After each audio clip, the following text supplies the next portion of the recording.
Hi guys, mini vlog tayo for today's video. Ngayon ay follow-up check-up ng aking anak. So ayan guys, idadaan muna namin si Ading sa school bago kami dumiretso ng ospital. At nandito na kami ngayon sa ospital guys. 7:30 kami nakarating at ang aming number pa rin ay number 15. Maaga kaming dumating pero late na dumating yung doktor ng anak ko, mga 11 na yata. So, ayan guys, nagutom kami dahil hindi pa kami naggahan. Naglugaw muna kami bago kami pumunta ng salon kasi papagupit namin ang buhok ni kuya. O, ayan, tamang kain muna si kuya ng lugaw. Nag-take 2 pa yan. O, gutom na gutom yarn. So, ayan guys, magpagupit si kuya. Ayaw niyang magpa-video.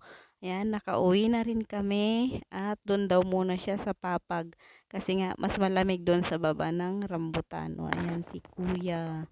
Oh, diyan daw muna siya tatambay. Naboboring na sa loob. Pero ang asawa ko pala ay dumiretso ng kubo para mamingwit ng aming tanghalian. So, ayan. Nang inihaw na niya, nang makauwi siya, inihaw niya. At ako naman kasi ay nagready ng aking labahin. Pinaghiwalay ko yung colored pants, short, at puti. Saka yung ginamit ng anak ko sa scouting.